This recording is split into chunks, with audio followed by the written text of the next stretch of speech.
And good afternoon, I'm Sheba Russell. Our top story at noon, a white father and son now behind bars charged with murdering an unarmed black man in Georgia. Just a few hours ago, the GBI, who's now leading the investigation, held a briefing updating us on how quickly they determined the men should be arrested. Ahmaud Arbery was gunned down while jogging in Brunswick 10 weeks ago. The GBI arresting Gregory and Travis McMichael last night, just 2 days after the district attorney requested they join the investigation. The men initially telling police they thought Arbery was a burglar. The GBI coming in on the same day. Cell phone video of the shooting surfaced on social media, sparking national outrage. It shows Arbery running down the street, confronted by the father and son in a pickup truck, and they're armed. As you saw there, Arbery gets into a struggle with the son and is shot and killed. As for the person who took the video, he's under investigation, but still not facing any charges at this point. Nick Sturdivant has more from the briefing and the lingering questions over why these arrests didn't come sooner.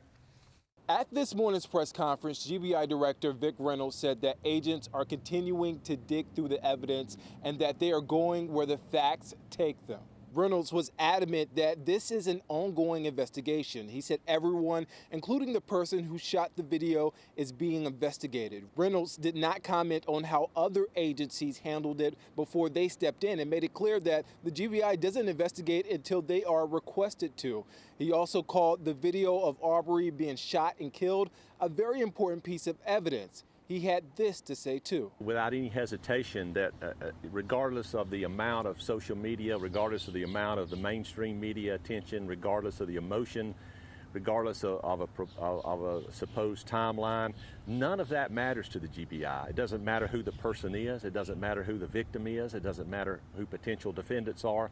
All it matters is what the facts tell us. And there are questions about additional arrests, but the GBI did not indicate if there would be more arrests.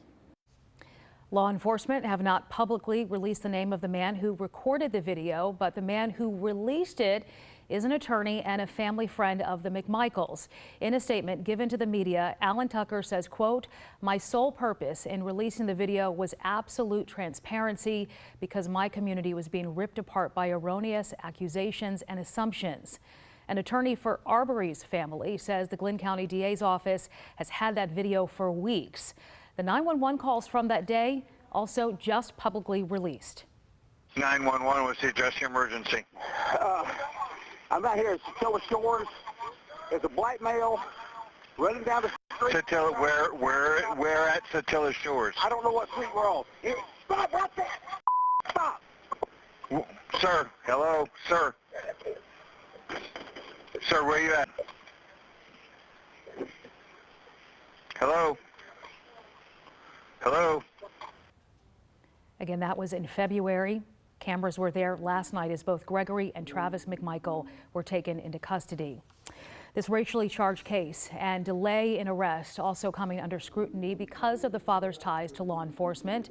Gregory McMichael once worked as an investigator for the Glynn County District Attorney's Office and as a detective. The Glynn County DA recusing herself from the case because of conflicts of interest, as did the DA out of Waycross. The case is now in the hands of a third prosecutor, Thomas Durden, who's based in Liberty County. He was there for today's GBI briefing. Durden says he's had the case for about a month now. Hashtag I Run With Maud trending on social today on what would have been Ahmaud Arbery's 26th birthday. People all across the country are running, jogging, or walking 2.23 miles in his honor. That 2.23 signifying the date in February he was gunned down. A group of supporters meeting at Carver Market in South Atlanta this morning and then going off for the dedication run. You can share a message, video, or photo of your own by posting it with the hashtag #IRunWithMaud. Arbery's devastated family finding some comfort in the news of the arrests. It made me feel a little relief, me and my family, that we know they were behind bars, but we still got a long process to go. Since it happened, I tried to just sit and think about what he was thinking the last minutes of his life. What pains me the most is that he was killed, but then the authorities, they let me down.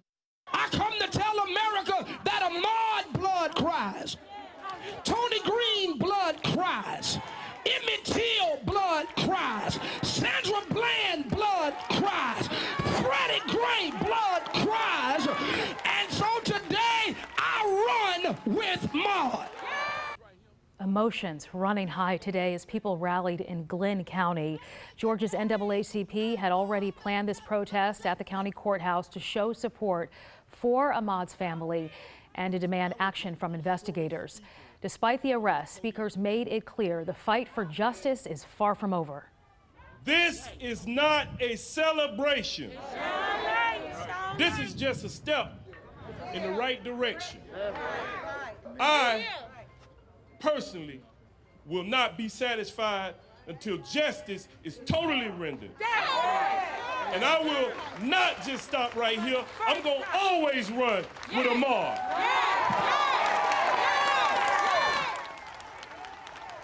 In a statement, the president of the Brunswick chapter of the NAACP told us, quote, "We are excited about this small victory, but know we still have work to do. We look to hold our local DA and law enforcement accountable for their failure to arrest."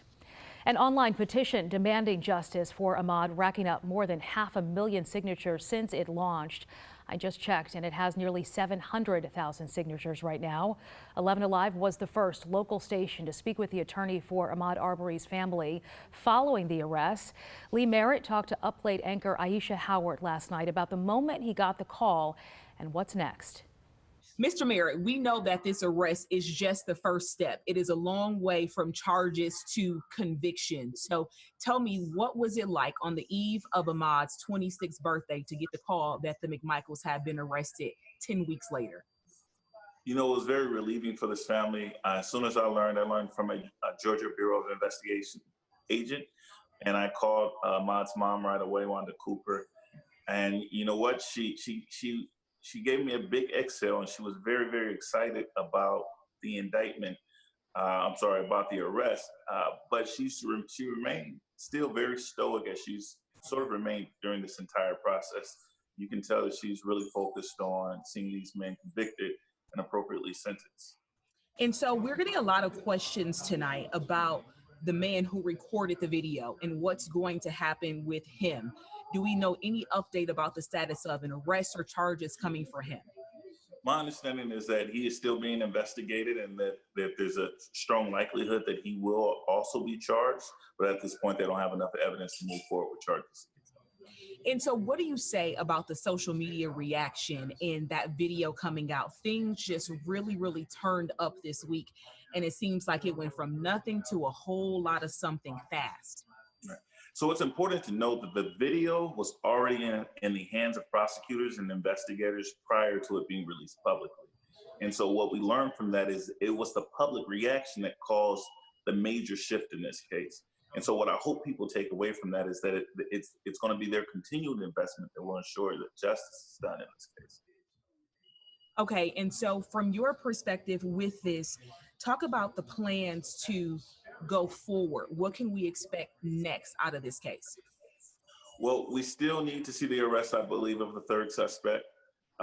We need to see these men formally indicted, and those state charges have to move forward.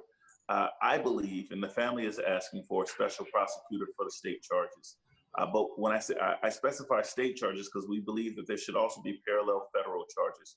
Georgia doesn't have a hate crime statute, but there are federal hate crime protections that we believe should also be pursued here. Okay, and so as it relates to going into tomorrow, we know that the press conference is coming, and that's going to be coming on Ahmaud's 26th birthday. Let's talk about the significance of the timing, and I'm sure that is so hard for his mother, who she gave birth to him on Mother's Day. Yeah, it's a huge gift to Ahmaud to have these men arrested.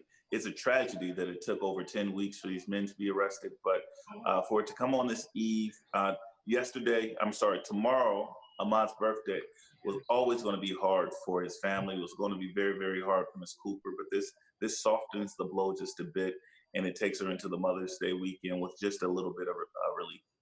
Mr. Merritt, thank you so much for your time. I know it's been quite a busy day. There is a long road, and we'll be following this and following you all very closely. Thank you so much for your time tonight. Thank you. And one of the questions many people are asking, could the McMichaels be charged with a hate crime? You heard Attorney Merritt mention pursuing a federal investigation because it is not an option in the state of Georgia. GBI Director Vic Reynolds making that very clear this morning. There's no hate crime in Georgia. There isn't. It's one of, I think, 4 or 5 states left in the union that doesn't have a hate crime. So that would not be anything. According to the DOJ, Georgia is one of only 4 states without a hate crime law. State lawmakers passed a bill back in 2000 forbidding acts targeting victims due to bias or prejudice. The U.S. Supreme Court struck it down in 2004, ruling it was too vague. Coming up on 11 Alive News at 5, we're going to take a closer look at the renewed efforts to get a hate crime law on the books here in Georgia. The shooting happened just 3 days before the anniversary of the Trayvon Martin killing in Florida back in 2012, and comparisons are being made between the 2 cases. We spoke to 11 Alive legal analyst Latonia Hines yesterday about the similarities between these cases and citizens' arrests. The reason why people are so upset about this is much like Trayvon Martin.